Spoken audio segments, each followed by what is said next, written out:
Blog Talk Radio. Blog Talk Radio.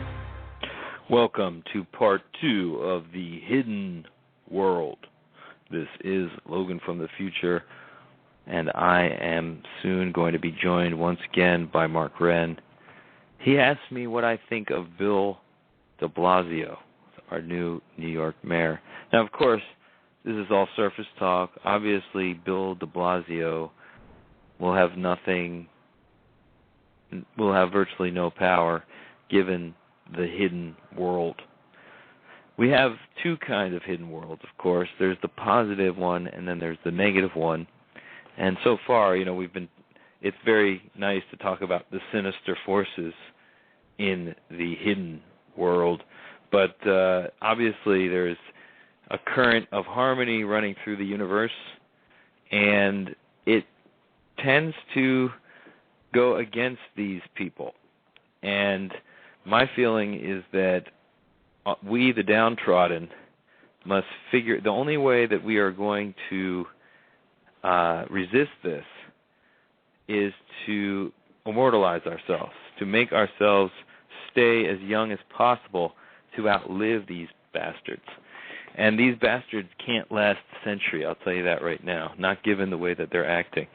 So I think we have a good chance of inheriting the earth, and I think that's essentially what Jesus was talking about. Anyway, Mark Wren. Hey, we're back. You're back. Yes. And we're you asked me about Bill de Blasio, who, yeah, I believe him to, I think he's basically like Bloomberg, not much different. I mean, he's just I don't necessarily think Bloomberg was that bad. I mean, he was certainly a little bit of a nanny stater, but, I didn't mind that too much. I do believe that people here do consume way too much sugar, and that it's like probably the most addictive and seditious drug in history. So, I mean, I'm kind of on his side with that. I mean, but he also is just a super rich guy that tended to favor the rich as well. So I hope there's a little bit of a current of liberalism and equality, trying to equalize the the disparity of wealth. But I just don't think there's much that can be done about that. I just don't see, New York is just such the center of the money, and I just don't necessarily think much is going to change under de Blasio. Also, the whole stop and frisk thing, because he has his son with a big afro. People seem to misunderstand that they think that he's against it. Well, he actually isn't. He just thinks it should be done in a constitutional way, which, of course, Bloomberg would tell you that he does it in a constitutional way. So there's really no difference, I don't think, between these two people. But, it's kind of the same way you were saying, like, you vote, it doesn't matter who you vote for, it's like you're going to get the same shit. And that actually was true for a long time here, but, like, now I think we saw with George Bush that we thought when George Bush came in that he would just be like another Bill Clinton, but just a little bit Republican. Obviously he wasn't that. He was a fucking maniac. So, we do have a problem with Republicans. Like, there is a big difference here between Republicans and Democrats, but and that's why Republicans will never win elections for a long, long time until they become a little more sane. But you just go back and forth over there, just like, one party, another party, and they're all kind of like not much different than the other, right? Yeah, but I guess it's kind of swings a long time. Certainly, when I was growing up, it was like the Thatcher era. Then it was Thatcher's successor, and basically the Conservatives were in power for about 20 years, and then it was Labour just for a long, long time. It was Labour for about 14, 15 years, and now it's the Conservatives back again. So it's kind of swings around and goes. After a while, people get sick of people in charge, and they want a little bit of a change. And I guess the whole. Well, the reason Labour got kicked out was because of the Iraq War, right? Yeah, that was hugely unpopular over here, and Blair was really super popular when he came in because we'd sort of suffered under the Conservatives, and Blair was sort of seen as this sort of breath of fresh air, and he sort of had he had like a honeymoon period of a couple of years where he literally almost couldn't do anything wrong. And then when the Iraq War and all this searching for weapons of mass destruction and stuff, and he got found out that he was lying and he was making money on the talks and things, and there was a lot of stuff going on, and he just ended up getting hated, and he and then he let his successor Gordon Brown, who was a chancellor, become the prime minister, and he was just as bad as well. So I mean, people aren't exactly mega pleased with David Cameron, the current prime minister, but it's like people are like, well, at least he's better than Tony Blair. So I guess there'll come a stage. I mean, obviously in the US you're limited to 2 terms as president, whereas we don't have that rule over here. You can literally be in power as long as you want. So I guess once Obama has finished his term, then you're looking at possibly Hillary to the plate. Oh, Hillary, I think she's done. I mean, if she runs, we're fucked because she can't win. I mean, and I'll tell you why. I'll tell you the moment she showed she can't be president is when she fucking cried during the last campaign. It's like, you cannot be the president and fucking cry, okay? In public. Go cry in your goddamn bedroom. We don't want to see that. And, like, I don't care if you're a woman or a man or whatever. Did Margaret Thatcher ever fucking cry? You know what I'm saying? Like, on TV, except maybe during a funeral? As far as I can remember, the only time, like, that was only, she wasn't, like, just was kind of glassy-eyed, and that was, like, her last day as she was 10 Downing Street. But I think the next step for the US is, ultimately, obviously you've got a market, but I mean we've a woman in power years ago, and maybe the next sort of land US political history will be a woman becoming president, and Hillary Clinton is the obvious candidate, whether people like her or not. Obviously, she's got a lot of stroke. I mean, she might win because the Republican Party is so unpopular, and she might just win by virtue of that. Exactly. Which I think is the only way she could win, because she's going to be basically like running against Chris Christie, probably, and it's going to be a tough race, because I personally think Biden would do a much better job running against Chris Christie, because they're both kind of loudmouths and they could yell it back at each other. But I just think like he's going to bowl her over, that fat fuck Chris Christie, and he's going to become the fucking new president, which would suck. Well, I mean, I've seen that Chris Christie on the news. It was on the news He was on our news quite a lot when, obviously, you had the New York Sandy. hurricane and the Sandy thing, and he seemed to come across, kind of as a man of the people. I guess it's the way it's presented and put over, but he seemed like he was like a decent guy, and that all the political commentators were saying, well, might be the guy that brings the Republican Party back to prominence, and I was thinking, well, I'm going to remember this guy's name, because Obama seemed to come out of nowhere to become president. It was literally like a couple of years, and no one had heard about him, and all of a sudden he just had this incredible run.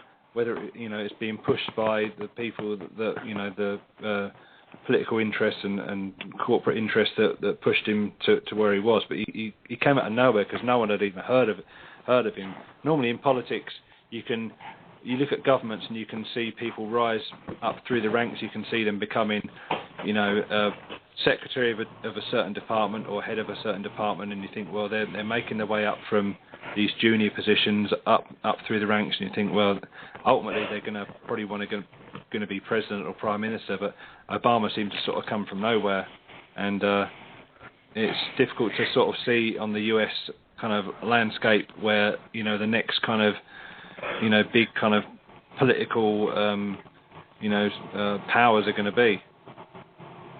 I think it's a big risk if the Democrats, even if they think Hillary is like inevitable, but like it's really, we're a macho country over here, man. Like we're gonna have a hard time. We have an easier time voting for a black guy than a woman. I mean, it's just sad that that's true, but it's just a very chauvinist society. So it's going to be a real uphill climb for her. But let's talk about some of the hidden. I remember the problems that you guys had when Sarah Palin was you know, the possibility that she could have been like vice president just seemed to like horrify your country. Well, she was an idiot though. I mean, but still, like. Yeah. But let me just talk about Chris Christie real quick about this whole thing about Sandy because it's interesting. Hold on one second. What happened was on Sandy, Chris Christie was basically going to do a lot of the shit that a lot of these other governors did, basically just shunning Obama, and he actually didn't want to be seen with him. And they went up to him and they said, "Look, we'll make a deal with you. We won't put any money in the race against you when you run again. If you hang out with Obama, and get this, if you hang out with Obama, you're going to cause Romney to lose, and that opens the shit up for you to be president, you know?" Yeah, yeah. So he agreed. And he would not, he was actually, you know, when Obama first said, like, let's go and check this shit out together, and he's like, no. And they had to come in and say, look, dude, this is what we're going to do for you. You better fucking do this. Because Obama needed it just as much as he did, you know? And he didn't realize how much he was going to gain from that, you know, because once he did that, and he did it for purely political reasons, he, in New Jersey, he was like this big hero because they were like, wow, this guy's a Republican and he's palling around with Obama. We know he hates Obama. Like, he must be really, you know, care about New Jersey, you know, because otherwise why would he want to be seen with that fucking dirtbag, you know? I mean, that's... Yeah, but a lot of politics is kind of, it's all comparing like dick size and stuff, It's like they spend a lot of time on the news and like obviously over here in Parliament and stuff, and they have the televised debates and they're they're criticising each other and calling each other names and stuff, and then like whenever you see them in public for like some function, whether it's like some kind of a posh wedding or something or other, they're all like shaking hands and they're all pictures and they're just like in some big garden, they're all standing there with champagne glasses and they're all like having a laugh with each other. It's just a big kind of work. Perhaps. I mean, but also it's I mean, there's a lot of weird dynamics going on, but the fact is that Obama, I mean, he needed it, and it's funny because they went up to Chris Christie and they interviewed him right during the time, and they're like, "Do you realize that this is kind of helping the Obama campaign?" And like he's like, "Well, last thing on my mind is political campaign, like I want to help the New Jersey people." It's like the perfect answer, of course, like what are you gonna say? Yeah. It's just like such a funny, like he played like exactly as he had to play it, and you're right, it's all a work. He was just playing like what he did was he did a face turn during Sandy, and everybody loved it, and that's why he fucking won re-election, and like he didn't realize the power. He thought he'd do better winning re-election by shunning Obama because he's not that smart. But the Obama people were the ones that convinced him to play ball. And they basically told him, like, look, dude, worst thing's going to happen is Romney's losing, and then you'll be the next nominee for, so. But so he's a smart calculator. He also made sure that he didn't run in the same election with Cory Booker, the guy who just got into the Senate, the Newark mayor, who was a Democrat, because he knew that if he ran on the same ticket with him, he might lose. So he spent $1 million more extra dollars just to have a separate election. Yeah. So he's a very political guy. But he's shrewd, and he's not a Tea Partier, but for that reason, he might not get the nomination. That whole thing with Obama, man, like, people hate him for that shit. They just, like, how could you pretend that Obama's cool? Like, how could you do that, So there's a lot of just animosity about that. But go ahead. I get the impression that you kind of like Obama, and he seems to be quite liked over here because he's got that whole kind of coolness about him where he kind of looks like he's The Rock, dude. He's like he's a cross between like Will Smith and Morgan Freeman or something, He's and The Rock. Yeah. Right. I mean, he's got a lot of The Rock in him. He's got a lot of, you're right, Morgan Freeman, but it's not. I don't approve of a lot of the stuff that he's doing. I mean, in terms of like, I think he's basically a conservative. Like you were saying that the the parties kind of morph into each other. So now he's like the old school Republican, and the Republicans are crazy. But he's basically a Ronald Reagan guy. I mean, he still believes that the rich shouldn't pay much taxes, and it's the same kind of idea. Like, he's still kind of a Thatcherite in many respects. So he doesn't. I just like his style. I like the way he deals with it. I mean, could you ever imagine Obama fucking crying on TV? That would never happen. And that's what I like about the guy. He doesn't fucking break. And they've been trolling his ass. You know what troll it is. That's all they've been doing to him is just troll.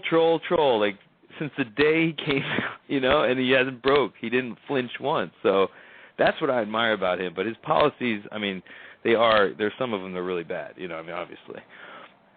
I mean, when he got elected all those years ago, and it was on this, change kind of manifesto and things, and there was no way he could have lived up to the hype. There was just so much. It was almost portrayed as like a black Jesus. It was just like they were showing on the news all these African Americans crying in the streets and stuff, and I was like this. I remember watching it with my dad, and I was saying, this guy is never going to live up to this.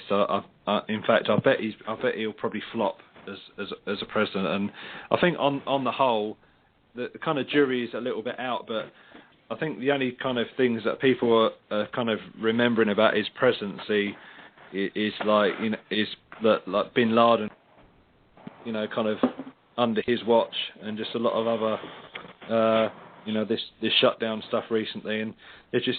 I don't know. It's not as if I don't think he's been a resounding success, to be honest. No. I mean, if you look at his accomplishments, like as a regular thing, like just what has he accomplished? I mean, all he did was the healthcare reform, and it was very meager at that, and it's still under a lot of question. So there's really not even that to go hang on. I mean, and then he hasn't been able since 2010 to do anything. I mean, the Republicans have blocked every single thing he's tried to do. But I think what he's done in the effort, in just being this earnest guy and always giving a cheery kind of face to America and stuff like that. First, he's repaired the alliances, in an enormous way, and then also he's just by being in the presidency, he has destroyed the Republican Party, and it's just an interesting phenomenon because they destroyed themselves just because they're beside themselves of the fact that he's president, and it's like they've completely gone insane, and they've made themselves pariahs to the point where they're never going to win an election, probably for the next 50 years. They'll never be in the majority in the current way that they are acting. So if he has no legacy at all, it'll be that one, that he destroyed that party and left it just fucking with his butt. Republicans still hold the power in the Senate. They hold the power in the House. They have a majority because they manufacture districts that are friendly to them, and that'll last for another 4 more years, and then they do the census again. But the point is that even in that case, they're even losing grip on those places because they're so retarded now. I mean, they're putting up candidates that are just absolutely retarded, and they're showing themselves this shutdown thing. I mean, it's made made them go just to the depths. They've never been more unpopular.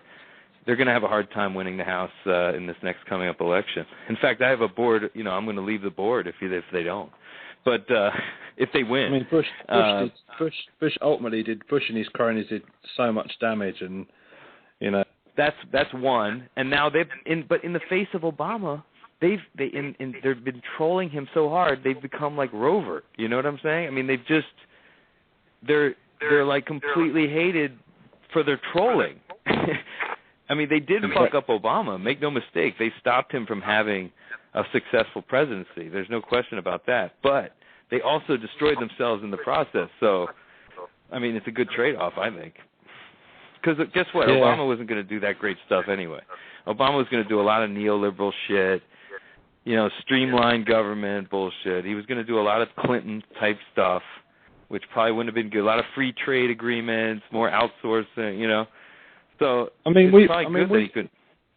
Just want to question on this. I mean, we get a fair bit of U.S. news coverage over here, but since obviously George Bush is retirement age, but you don't seem to see Bush and his cronies like on many kind of news things or sort of showing what they're up to now. I don't know whether that gets shown on your TV. Well, it's only Cheney, and Cheney and Bush hate each other now. Do you know that? Oh, really? Oh, yes. Yeah.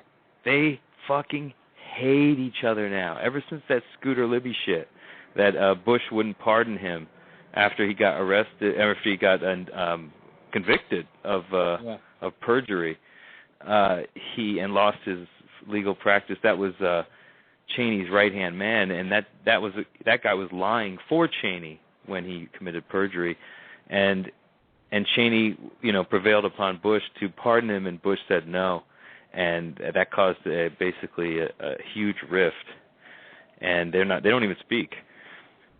So it's interesting. I mean, Bush is just out of the realm. He just doesn't want to talk about it.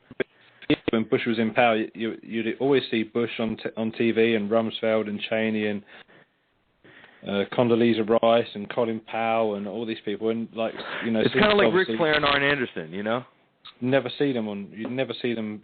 It's never sort of showed what they're doing now. I mean, obviously a lot of them are kind of older gentlemen and stuff, and they're in their 70s or stuff. And I know. You know what Bush is doing, right? He's painting paintings of dogs or something.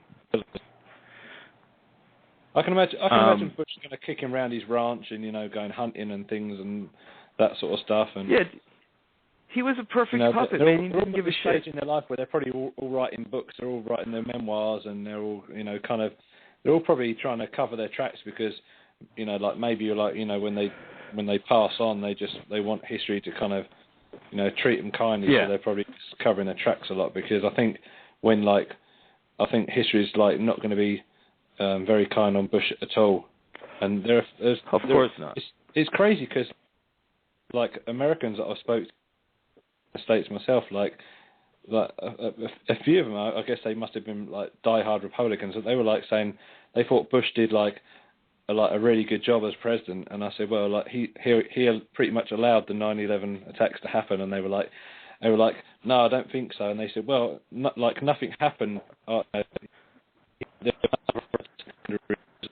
Saying all this bad stuff that you've done, and they just didn't see it. I guess an outside, eye on the situation is different than a countryman. But there was a few people that thought Bush had done a good job. Bush was the worst thing that's ever happened to this country. I was like, he was horrible. The rest of the world was laughing at America when he was president because he was just so stupid. He was obviously an idiot. He wasn't obviously the one that was pulling the strings, because you couldn't imagine him making any decisions whatsoever. He was just completely a bumbling idiot. So it was like having Otis from Superman, as the president. It was like, so basically Cheney's Lex Luthor, behind Otis, and Otis is playing the president. That's what you were seeing for 8 years.